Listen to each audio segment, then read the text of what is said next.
You know what? As long as the snack food. No, we have some dark chocolate bars often, but not like candy. I have 12 bars of whatchamacallits left. You still do. I keep kind bars in the house. Foods. I can't keep cookies or candy bars or anything. Do you keep anything in the freezer? Do you guys keep like like occasionally I'll have like a Trader Joe's like twin burrito pack like I showed there. No. We have Trader Joe's is so close. I always have a few microwave burritos at hand just in case I'm really hungry and I don't have time and it's like emergency food. I have leftovers in the freezer for that exact reason. Like something I can throw in the microwave. I have a bunch of pot stickers I buy at 99 Ranch and I throw them in I steam them for 6 minutes in my rice cooker and the meatballs are kind of that too. Like we can throw meatballs in the microwave, heat up some tomato sauce and skip the spaghetti and just have meatball and spaghetti sauce. Just meatballs and spaghetti sauce. Yeah, Trader Joe's is the best. I know we didn't end up putting that Whole Foods story in here, but I've never really. There's not one near me, so I never really shop there. We have one it's actually the closest grocery store by distance to us, and I never go there either. It's hard because honestly, it's kind of pricey for what you get. And the story selection today, though, is that if you're an Amazon Prime member, you get the discount. So theoretically, that takes that out of the equation a little bit. But like, they don't have the stuff like I would snack on most of the time. See, that's the only grocery store I go to. Interesting. Like if someone says like, "Oh, Ralph's," I'm like, "Where's that?" Even though I know that there's one actually pretty close to me. But because you're too good to shop at Ralph's. No, I mean, this is why I'm in debt because I choose. But Whole Foods is like, I just know the layout. I know all the stuff. Okay. There are a few things that you can't get there, like cleaning products. Where I'm like, I just have to go to somewhere else. I never go there more often, but it also was trouble like to park and get in and out of, and it's like, forget it. Yeah, I never thought I'd be shopping at Trader Joe's because I always shopped at Ralph's, and I was like, oh, it's gonna be too expensive, whatever. But it's actually pretty good, pretty decent prices. Yeah, it's not awful. It's not awful, and it's convenient. I really have to cook. They have most things I can just kind of heat up. Yeah, that I eat, so it's perfect. I buy their little frozen brown rice packs for $2.50. I do too. Trader Joe's to Ralph's. I eat those all the time. They're great. I just save them for when I throw it in with soup because I always get the Progresso vegetable soup, and there's usually not enough vegetables, so I have a pack of frozen vegetables I throw in. Roger, if you're sponsored by Progresso and I find out, I am calling FTC. My dad worked on Progresso soups. Oh, did he really? Yeah, he did. He was part of the engineering team that designed. He engineered the soup. Okay. He had to go to Italy and do a bunch of stuff. Blindfold Italian. I'm glad you disclosed that, so we now know. Yeah. I mean, he's dead, so it's not. Oh, I'm sorry. Jeez, still working. I feel terrible now. No. It's fine. It was a long time ago. Okay. Jeez. That went. He was killed by Progresso soup. Oh God. No. It was so dark. Sorry. Okay. Well, on that happy note. Yeah. Exactly. Shall we do a little tech news? Here. I mean, we're all here. Why not? I'm gonna just retweeting this. Okay, we're good. All right, good. Everybody good? Here we go. Hey. Support the Daily Tech News Show directly, and you can get it commercial free and get a few other perks. Head to dailytechnewsshow.com/support to find out more. This is the Daily Tech News for Monday, June 25th, 2018 in Los Angeles. I'm Tom Merritt. And from Studio Feline, I'm Sarah Lane. Also in Los Angeles, I'm Lamarr Wilson. And also, at least in LA County, is our producer, Roger Chang. Hello, I'm also sharing the county with these three people. Nice to be in the same county as all of you. I know we have a little inside the county perspective here today, but it's going to be a good show. Instagram TV, what is it good for? Lamarr will tell us a little later on. Stay tuned, guys. Stay tuned. Let's start with a few tech things you should know. PayPal announced Monday it's launching a debit card for Venmo users. PayPal obviously owns Venmo. Users can pay with a MasterCard in stores, which pulls funds directly from their Venmo balance. Now, Bloomberg reports sources tell that Apple is working on noise canceling versions of the Apple AirPods that would also be water resistant. Now, Apple is supposedly considering biometric sensors like a heart rate monitor for future AirPods. Bloomberg previously reported sources saying that a refreshed AirPod would come out by the end of this year with support for hands-free voice control. Hey, Siri.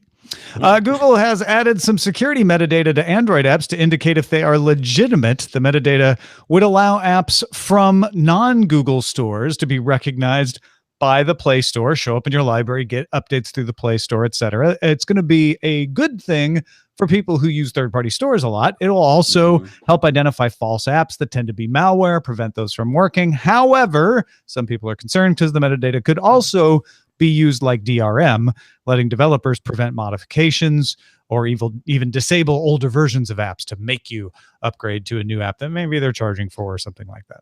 Not on Android. No. All right, let's talk a little bit more about Xbox. Yes. So Windows Central obtained an internal Microsoft presentation detailing plans for mouse and keyboard support for the Xbox One.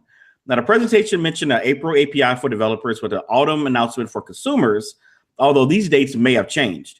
Any non-Bluetooth USB mouse and keyboard would supposedly work. Now, this has been rumored for quite a while for the Xbox. It's a interesting rumor. They've all pretty much all but confirmed that this is coming.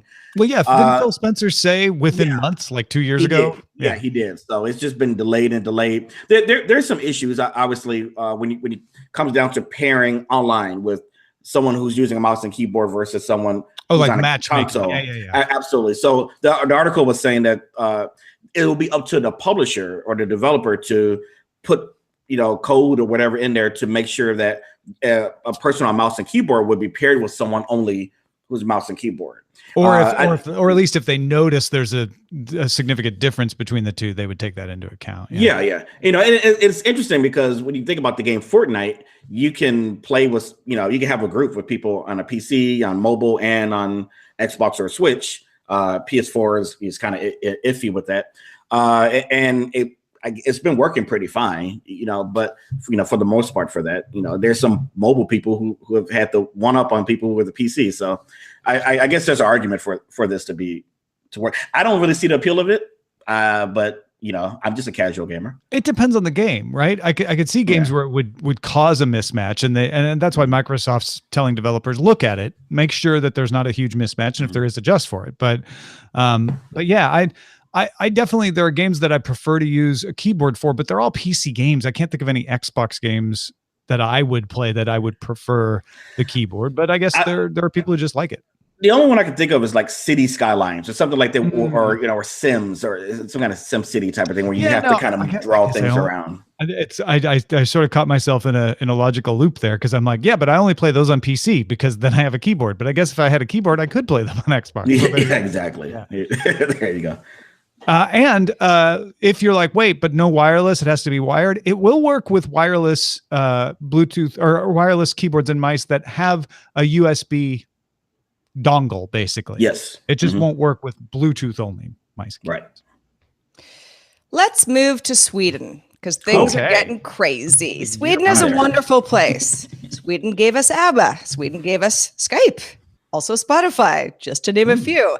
But the next web calls attention to the fact that about 3,500 Swedes have implanted chips into their bodies, usually in the hand between the thumb and the index finger. A video from DZine back in October showed that the Swedish train operator SJ Railways is trialing a program to allow embedded chips to work with railway passes. So compare this to the story we've covered previously about the Australian body hacker who embedded his Opal card chip and went to court to defend his right to use it that way. And the Australian trains were like, wow, that's a violation. You can't do that. The court said, no, if the chip works, it's fine. In Sweden, the rail station is like, yes, we're trialing a system to make it easy to integrate any RFID chip into our train system so that you can add your rail number to your hand and use that. And they did a video of them like scanning someone's hand on the train to make sure they've properly paid for their ticket. And I mean, anytime that I'm in Europe, which wasn't very recently, and I'm on a train, it's like, you could see the person coming, you're like, where's my ticket? Oh gosh. So like in a, very, very, specific sense, it's like, that's a wonderful idea. But obviously the idea of would you implant this yourself and why is it happening in Sweden more than other places, even in the rest of Europe, is another discussion. And a lot of it has to do with just the, the government and just the way life is in Sweden. Yeah. And not necessarily that people aren't paranoid about the implications of what could go wrong here, but more like, it's just convenient. Yeah, they're a little bit more relaxed there. There's a article mentioned a group called transhumanists who are focused on improving and enhancing the human body just to improve the human race. And once I read about that, I was like, yeah, I identify now as transhumanist. That convinced you. Yeah, I would do this. I would. You need to watch Orphan Black before you say that. I'm just saying. I've watched it. I'm still in. Y'all, I have to say, I think that the fears can be overblown in a story like this. People talking about privacy and tracking. If it's properly managed, it's no different than any other card to have it implanted in you, as long as you control the information and it's erasable and all of that. But this may be the line where I become an old man, because I don't want anybody injecting nothing in my hand. No, I don't want to. Yeah, that's the thing is like, if it acts exactly like what was in your wallet or your smartphone anyway, and it won't ever go away, great when it's convenient. But let's just say for whatever reason, you just don't want it on you. Then what happens? How do you get it out? And I think in the future, if this catches on, people are like, that was an overblown fear. There are ways to disable it, et cetera, et cetera, et cetera. Right. There's always ways to make stuff like this work around the fears. What I'm saying is, I just don't want it in me. Ugh. Although I did put RFID. But what if you get lost? We'll need to find you. Yes. Yeah. I'm probably getting to the age where that needs to be a concern. What if you're running from the law, Tom? They need to be able to find you easy. But no, it's short distance, and I can wrap my hand in tinfoil. All right. Strawberry growers in the UK and the US say they can't hire enough laborers to pick the harvests, sometimes having to leave produce in the field to rot because there's not enough labor. The BBC reports on several startups creating robots to do the picking, thanks to advances in computer vision and machine learning.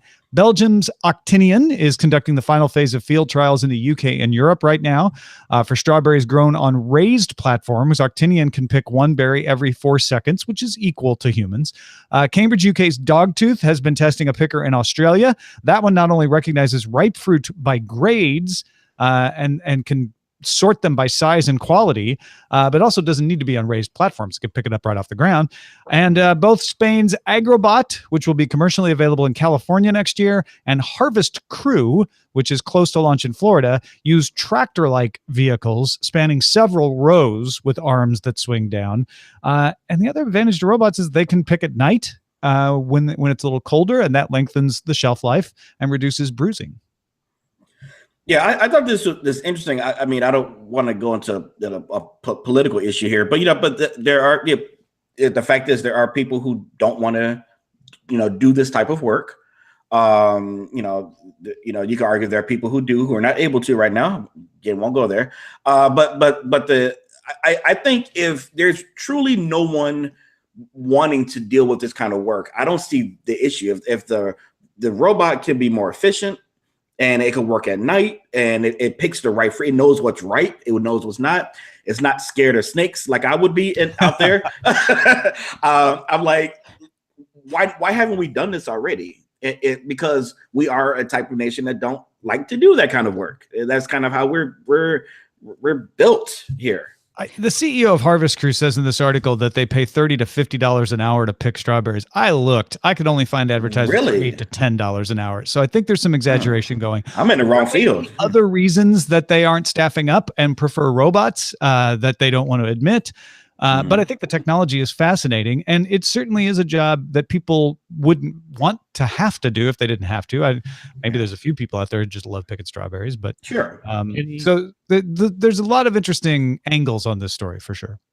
Any crop that you have to bend over and pick is very taxing on the human body, like bending over, and so it has a high washout rate because people physically can't do the work after a couple of years. Interesting. Cool. Yep. So moving on, BuzzFeed posted an article. I found this really interesting. It focused on restaurant waitstaff and how tabletop tablets can be problematic. Now, tablets are meant to easily order drinks, appetizers, and desserts, and let customers pay their bill from the table without talking to a server. I love that. BuzzFeed mainly focuses on, is it Ziosk? Ziosk tablets. Yeah. Ziosk tablets, which are in more than 4,500 restaurants across the United States, and also include a satisfaction survey at the end of every meal, which gives server scores. Now, the Ziosk scores are tabulated as an average of out of 5 stars, and on the device, it says 4 out of the 5 means satisfied. But anything less than perfect drags a score down, and it has the potential to hurt the server. Now, several people told BuzzFeed that they lost shifts and wages because of this. And I read this early morning, and I was blown away about how powerful it is. I know you mentioned, Sarah, you never really seen these, but like at Applebee's or Red Lobster, the type of restaurants have these, and you never really think about it. You know, I love being able to order drinks on there and order your stuff, pay really easily. But that satisfaction survey, I never realized just saying satisfied, if I was just fine, that actually can cut the wages of that person. That manager be like, okay, you've got too many non-perfects. We're going to cut your wages the next week and or your hours, which ends up cutting the wages. And things like the food didn't taste right or whatever, things that are out of the server's control. That is the cook staff. Or I didn't like that you didn't have a certain beer that I wanted. Things like that all bring the score down. And it seems very unfair that a lot of restaurants will use this to punish the workers. And what do you think? It's funny. This morning I was like, when's the last time I saw a tablet in a restaurant? I've seen it, but not lately. And you guys were like, oh, they're everywhere. Certain chains that just, aren't close to you. But there's a couple of things going on here to me is like, first of all, if you give somebody ratings and someone says satisfied, I was satisfied. And the server gets a 4 out of 5, and that drags down an overall score, like almost like an Uber driver or an Uber passenger. It's like, okay, well, nothing was actually wrong, but somehow I'm docked in because people are sort of confused by the rating system. The other thing I think is that, and this is sort of more of a big, broad, point about humanity, is the less that you sort of look somebody in the eye and interact with them human to human, even if it's convenient, can sometimes make it easier to do stuff that, the BuzzFeed report it's actually a really good article. It's not just about people being like, this was a bad server, but just kind of like joking around or, playing on the tablet and just stuff that they don't realize actually has a lasting effect on the person that's working. Oh, yeah, absolutely. Yeah, in addition to Ziosk, there's a company called Presto Prime that does these tablets, and they both suffer from the same issue, and nobody wants to take responsibility for it. The tablets are meant to make it more efficient, to make the server's life easier, because orders and payment can be made from the tablet. But because they include these surveys, the companies have all started to use the aggregated results of the surveys to judge the employees. But there is absolutely no science behind the surveys, and they all fall into the very common and long-standing problem of surveys, which is people who read them generally say, oh, if you didn't get a 5, you suck. And so therefore, the people who are at the end of the survey's effects start to have to tell the people, hey, you need to give me a 5 on this. I had that happen at several different places, at a car dealership. I've had it happen at a travel agency where they explicitly told me, like, there'll be a survey after this. Yeah. Please give me 5 stars. Anything less than 5 stars is damaging to me. And that's what's going on here. It's not a problem with the technology. It's a problem with this idea that we can have data and use it to make decisions without knowing how good the data is. And this is crap data here. I mean, it's worth noting that a restaurant doesn't have to use ratings in order to, take away somebody's shifts. But it also it points to somebody being like, well, what happened? What did I do? And, the manager might not necessarily know. They're like, well, 4.5, not good enough. And that's it's the thing to do, right? Go by the data. But if the data is calculated as Lamarr said, because like, oh, one of the questions was, did you like your food? My service was perfect. I didn't really like the food. I'm going to give him a 3 on that, and then that hurts the server's score, and then they start to lose shifts. It's just an awful implementation, and there needs to be better science behind. Hey, if you're going to use data, this is how you use it, not just throwing these things at restaurants and then the chains saying, well, the managers can implement it however they want, but the manager's saying, but the chains require us to send notes to the district manager. It's just a mess. It's absolutely. Yeah. No one's taking responsibility for it. And the easy thing is just not to have the darn surveys. I rarely do those things anyway, because it's just like, once I pay, I just want to get out of there. So you know, if you eat one of these restaurants, just leave all 5s, unless the person like kicked you in the shins or something. Just leave all 5s because they're worthless. The survey. Not the servers are worthless. No. Yeah, no surveys. Yeah, the surveys. I mean, there have been some servers that I wasn't thrilled with, but yes, it's sort of like let's just go back to how tipping works in general. Like, was it awful? Exactly. This person's working for money, and give them a break. Adobe researcher Vlad Merritt taught an AI system to scan for signs of image editing that a human eye might miss, and also is in addition to metadata like color change and noise inconsistencies in tens of thousands of pictures. I think he's been doing this for about 14 years. The initial study focused on 3 common manipulation techniques: splicing, copy move, and removal, all techniques that tend to leave certain artifacts. Merriam's research was done in conjunction with the U.S. government agency DARPA. So this is taking things we already knew, but are hard and time intensive to find to determine if an image has been manipulated, and teaching an AI to identify them. The arms race continues.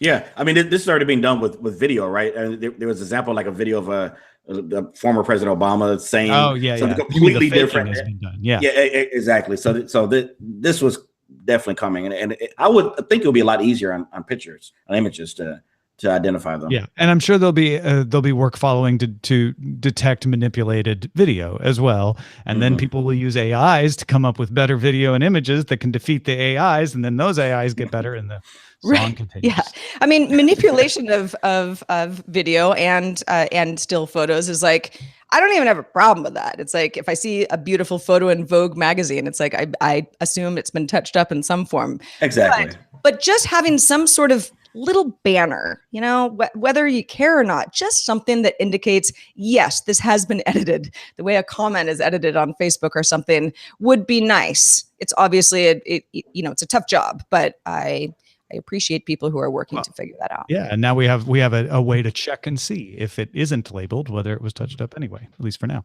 Hey, folks, if you want to get all the tech headlines each day in about 5 minutes, be sure to subscribe to dailytechheadlines.com.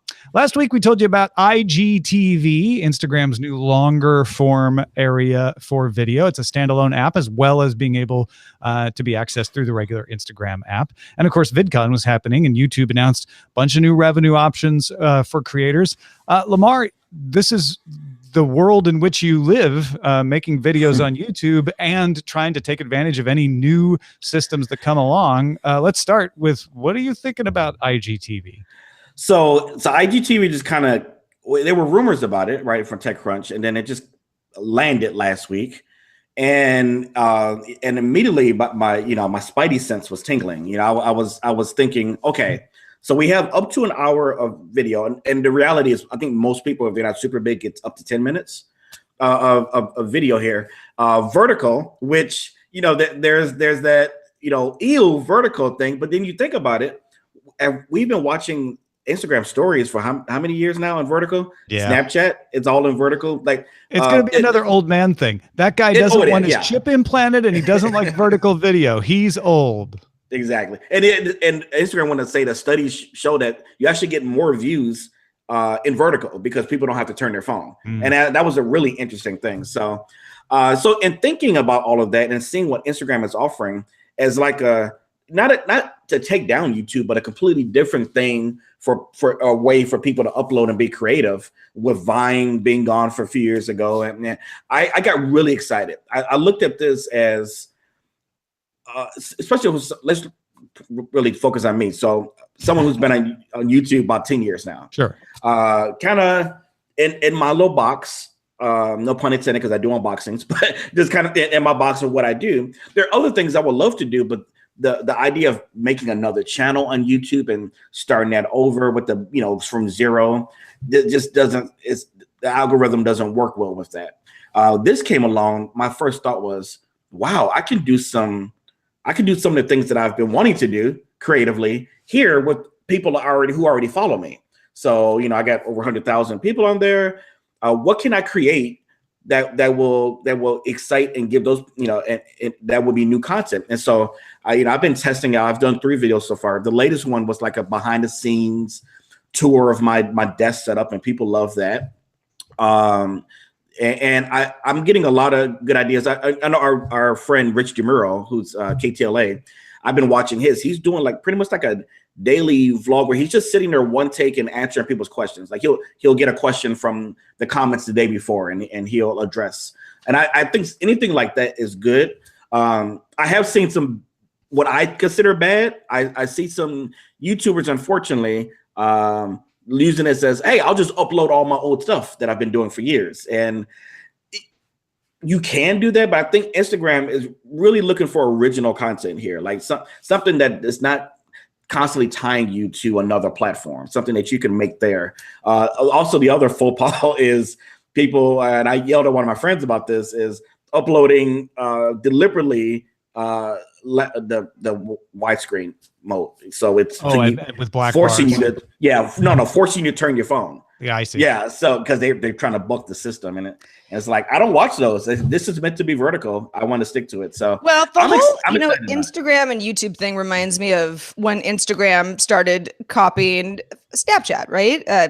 2 years ago, whenever that was. And it was like, what I saw was a friend of mine would post something on Snapchat and then something pretty similar, for Instagram stories. Like, I'm just going to do it in both places. And so it was like, that wasn't valuable to me. What Instagram hopes is that there's not enough overlap between who's following you there versus who's following you on, say, a YouTube or wherever you have another audience. And that becomes something that you end up putting more value into, and you abandon where you were before. Yeah, I think that's. I'm sure they will love that. I'm not abandoning you. I mean, YouTube's what I live on, so they don't have. Also, they're going to have monetization soon. Instagram. You don't know what that Instagram monetization is going to be, so it'd be silly to just ditch all your YouTube that's making you some money for something that you don't even know how it's going to work. Right? Yeah, but I also think it's a little silly in my case. I'm not talking about people in general to not at least consider it, not at least start now. I had a 1 or 2 friends who's like, I'm just going to sit back and wait to see what happens to this. I'm like, that's kind of the mistake I made with Vine. And then when I finally decided, I should do this, it's too late. It's been saturated. So I'm trying to get in early on this. And I am so geeked about it. I feel like it's a lot of promise and a way to do something fresh that I haven't been able to do on YouTube, because YouTube is so kind of old. And what's that? It's not old in the tooth, long tooth or whatever. Long in the tooth. Stuck yeah, in long. Ways. Yeah. So this is, even though Instagram's been around for a while, I've had an account a while. This is new and fresh. And one of the reasons I don't like doing stories as much is because of that limit. I want to have something longer to say. I have to hit pause, upload it, then say, and then you see people with like 15 different posts that they're trying to say one complete thought. And I think this solves that a lot. So are you considering? I haven't seen you post on there yet. I posted a video of my dog playing fetch with my wife just to. I did see that one. I'm sorry. Just to see how it worked. I did see that. Yeah, that wasn't. It wasn't an hour long. Strategy. It wasn't. No, it wasn't an hour. That's the other. I think that the community there is going to let you know if your video is too long. Sure, they give you an hour. I don't think anybody's going to sit there and tolerate holding a phone for an hour. Yeah. I don't see it. Well, thanks to everyone who participates in our subreddits. We love ya. Submit stories and vote on them at dailytechnewsshow.reddit.com. You can also hang out with us on Facebook, facebook.com/groups/dailytechnewsshow. We love your emails. We embrace them. We hang out with them. We buy them drinks and we read them on the show, right? Yeah, some of those facts are true. Logan from what he calls sunny Baltimore. Congratulations, Logan has some feedback on Amazon's hospitality version of its assistant. We talked about this last week in hotels. Logan says, I stayed in a boutique hotel in Chicago that had an Echo in every room. I happen to live in hotels 10 months straight out of the year. Logan is a busy traveler. And one use I can see with Echoes is disrupting the traditional concierge service that we see in hotels with a digital variant. Way not to bother somebody in the lobby or wait in line to get what you need from the concierge, where you could just ask the speaker in your room. One of the features I missed, though, was being able to connect my Amazon Music service to the room. So I'm glad it looks like that is a feature coming, at least in these Marriott hotel variants that they're rolling out with initially. The device was able to control the thermostat, the lights in my room really well, but I like the idea of requesting room service. That's not something you necessarily need every day, but it keeps you from having to make a phone call and bugging somebody downstairs. I see, room service is the one that I can't make up my mind about. On the one hand, I love the idea of being able to say, send a burger to my room, right? And then be done with it. But there's so many opportunities for misunderstanding in room service. Anybody who stayed in a hotel and ordered room service knows this, that I like to be able to, talk to a person and like, so you've got my order correct. This is what I want. And it's not like I'm being picky about stuff, but just sometimes there's various options on the menu. And I'd be worried that the Echo wouldn't be set up with the right defaults to get me what I want sometimes. Well, Lamarr, you do a fair amount of traveling. Do you like the idea of an Echo in your room, or is it? I do. Reason I was sitting here thinking, I was in deep thought thinking about the room service idea, and I was like, is Tom being an old man or is he accurate here? And that's a new question. I think it's a mix of both there. Yeah.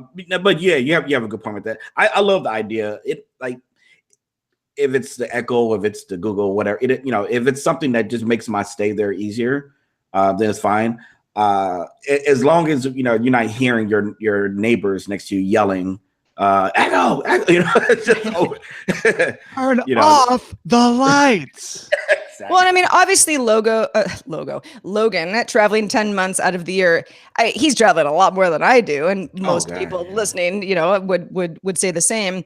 But it does just point to him saying, I'm out of town. I want my Amazon stuff. It decreases the friction, if it works correctly, in us moving around. And I think that's just the trend that we're going to see a lot more of. Yeah, agreed. I agree. Well, another trend I'd like to see a lot more of is Lamarr Wilson being on Daily Tech News Show. Lamarr Wilson, thanks for being with us this Monday. We've missed you. What's been going on? Yeah, sorry about last Monday. That was an unforeseen circumstance. Unboxing. I unbox stuff and I react to it, and it's fun. And this already came out. I unboxed this big thing yesterday. So whoa, that's a dino. It's a big dinosaur. Yeah, for the people on the oh, by the way, on Friday I looked for the first time ever for your show. I listened in the car using a podcast. I've never done audio for your show. It's always video. Really, never. Yeah, it was a really interesting experience. So. It made me think of it's like, oh, no one knows what I'm holding here if you're listening. So it was a big dinosaur. It really was. If you want to see it, you go to youtube.com/Lamarr Wilson. Exactly. I'm about to upload a Nintendo-based video. So if you're into Nintendo, check that out today. It'll be out in about a half hour. Thank you, everyone who supports the show at patreon.com/DTNS. It is the primary way that we make the show happen, and we could not do it without you. Our goal every month is to get at least one more patron than last month, and this month, because I'm being greedy about my birthday, I want to get 10 more. So as many people as are on the fence who've been thinking I should do that, just stop what you're doing right now. Go to patreon.com/DTNS. Unless you're driving, then just drive safely home. Then do it when you get home. Patreon.com/DTNS. Only $1 a month. That's 5 cents a day. Gets you in the crowd and counts. And we got perks for all kinds of people if you want to give a little more to support the show. Again, that's patreon.com/DTNS. Make Tom's birthday dreams come true, please, or we won't stop hearing about it. I'm just kidding.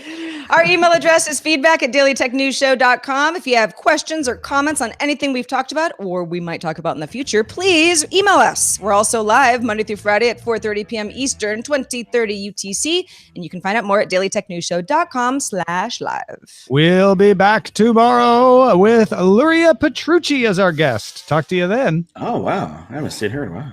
This show is part of the Frog Pants Network. Get more at frogpants.com. Diamond Club hopes you have enjoyed this program. I'm going to have to watch tomorrow. I haven't talked to her in years. Yeah.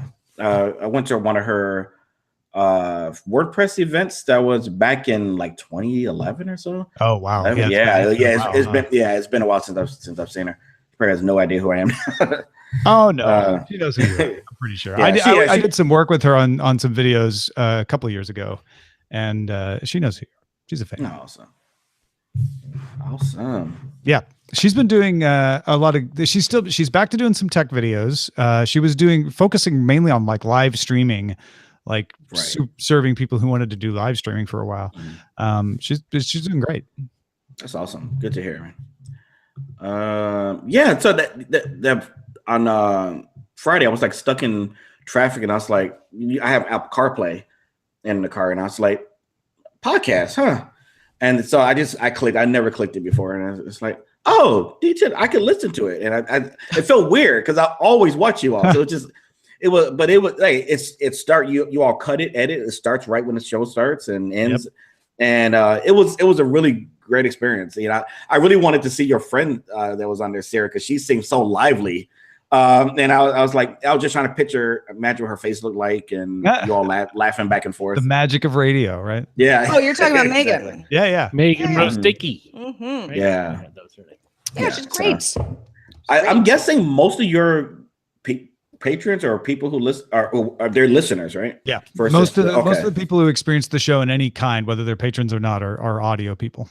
So they'll never get this ending part. This is like just for the video. The patrons get an audio version that includes the pre-show and the post-show. Oh, okay. So they'll get this in audio. Yeah. Okay. But just a regular podcast. But the video podcast people and the YouTube people are the only ones who get video, and they get a little bit of this post-show, not all of it. Gotcha. Okay. Awesome. Yeah, audio is coming back, man. Yeah. Like it's never been gone. Yeah. Audio is making a comeback. Right there with oxygen. Yeah, this might be a thing one day. Yeah, keep this up. That podcasting thing might catch on is what you're saying. Might catch on. Yeah. That name has to go. Microchipping, not just for dogs anymore. Microchipping, not just for dogs anymore. That's a good title. That's a good one. I like it. Is that your favorite, Roger? I was looking at strawberry pie, but I don't know. I'm on the fence on that one. Well, we didn't really talk about pie. Yeah. We didn't talk about pie. That was a pre-show thing. I mean, I always like pie. That will be a revolution in labor. Yeah, that is strawberry robots. Because that is a holy grail. I've been saying this. Tom knows very well on the show. Like, if you can get a robot that can handle fruit, you're like 80% of the way there for any other delicate test, because fruits are so easy to smush. Mm-hmm. I mean, granted, they grow certain varieties of oranges and tomatoes and stuff to handle the picking and shipping and sorting process. But like fruit, you can't. Kiwi fruit. Yeah, another thing is that I was watching some documentary or something on Netflix and about how much we waste food, and the waste comes from not even before we get it, because of how people, they're like, oh, this is not going to sell because it doesn't look pretty. Like we're very much about looks when it comes to, like carrots have to look perfect, so there's a lot of waste, like 40% of it gets wasted, and it should go to like food shelters or something. We put in some soups, like it's nothing wrong with it.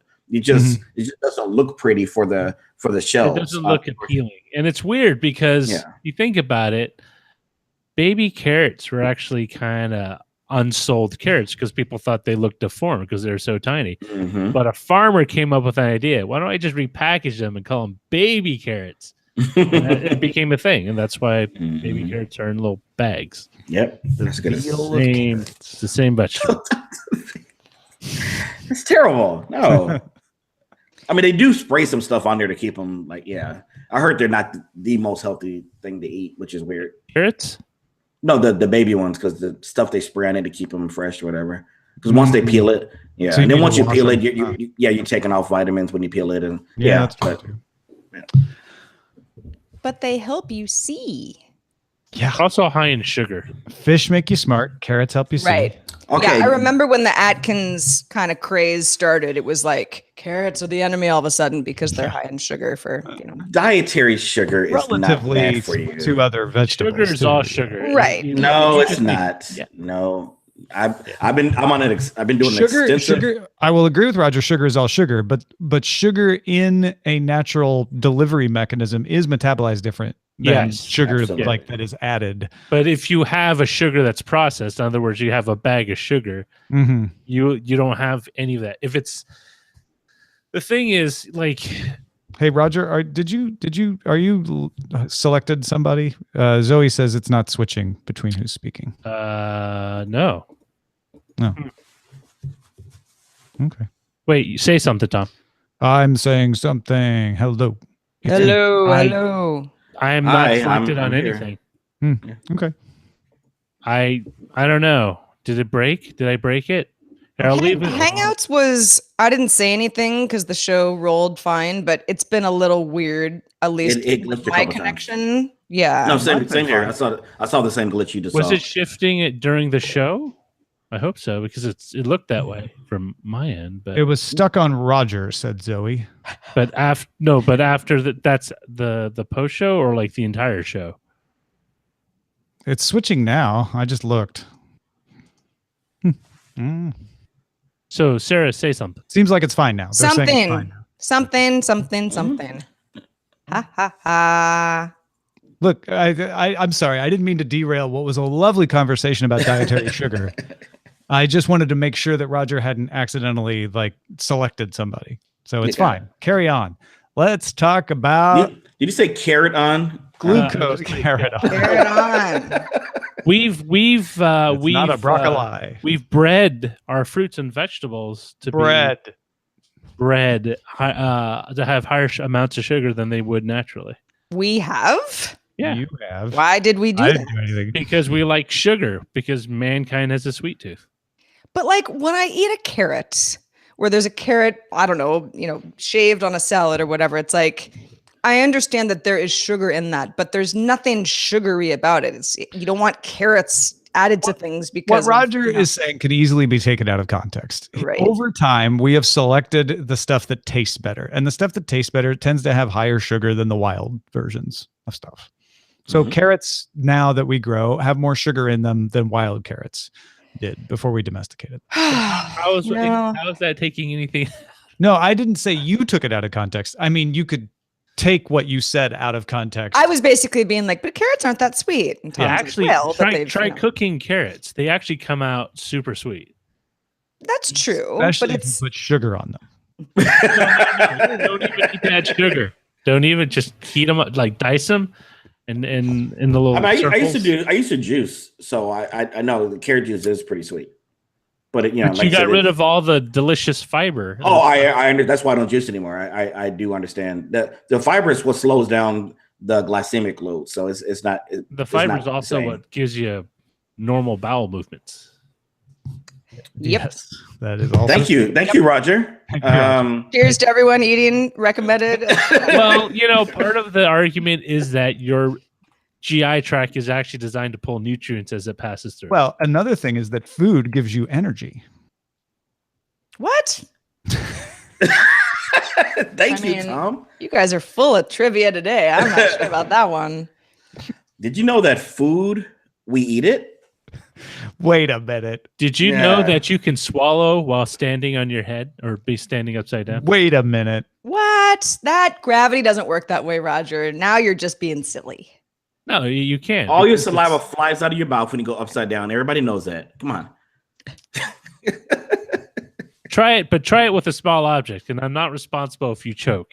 You know, if you accidentally swallow an apple seed, it'll grow an apple tree in your stomach. Dude, if I die, I'm definitely blaming it on you. Apple seeds also contain trace amounts of cyanide. It's just, Cyanide fear everything. Showed up in Tylenol. Hey, you would have to eat a lot of apple seeds. Are we at Cranky Geeks right now? What is going on? I used to be a regular when I know. And that's why I mentioned it. There's that episode where we were talking about adult websites, and my glasses all steamed up because it's a very humid day in San Francisco. But John Dvorak was having a fun old time pointing out that his glasses. That was my favorite show back in the day. That was my first HD show to watch. HD. Yeah. Back when HD was a thing. I do remember as a kid when you would hear that a tree would grow inside your body if you accidentally swallowed a seed. It was like very scary. Like, okay, and it's like, okay, I understand that that's just something that parents said, but why were we told that? It's not like kids secretly want to eat all these seeds. Was it because they thought we'd choke? I think so. Yeah, I think there are two motivations. One was like safety, like you shouldn't be swallowing these seeds. It's not good for you. Give you indigestion. You could choke. The other was I want to mess with you. Yeah. So this is the thing about parents is when you become a parent, you don't really get any better. Like you don't become a better person because you're a parent. I guarantee you that is not the case. Let me just be. I love that honesty. I'm just saying, it's like maybe not me, but I have noticed in a number of cases that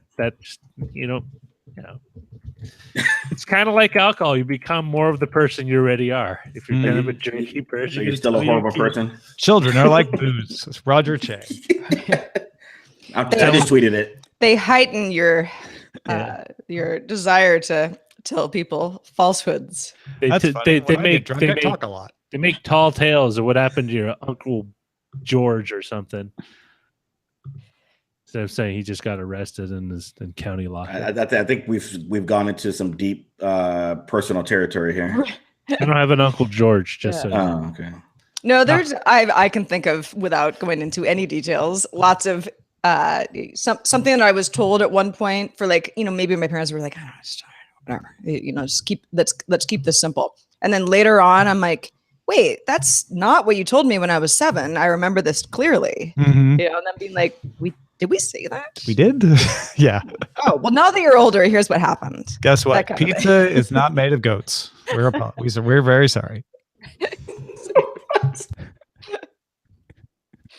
I don't know why we ever said that. Yeah. So Strawberry Robots Forever is what I titled the show. I like that. I like that. Strawberry Robots Forever. Mm-hmm. Did you guys see the Paul McCartney carpool karaoke? I didn't, but I know the guy cried, right? I heard something. The guy? You mean James Corden? Yeah. Sorry. Yeah. He's the guy. Yes. And he did tear up. Yes. That other man. YouTube keeps pushing it to me in my recommended. It's like, you will watch this. I've seen it 4 times or recommended. I just haven't clicked it yet. I'm probably part of the problem because I watched it and it knows that you and I are connected. So yeah, I think yes. it. Lamarr, you should watch it. I'm blaming you. It was really, it's a whole show though. It's like 23 minutes long. Oh, okay. And they get out of the car and go visit Paul's childhood home, which he hasn't been to since he lived there. And it's crazy. In Liverpool.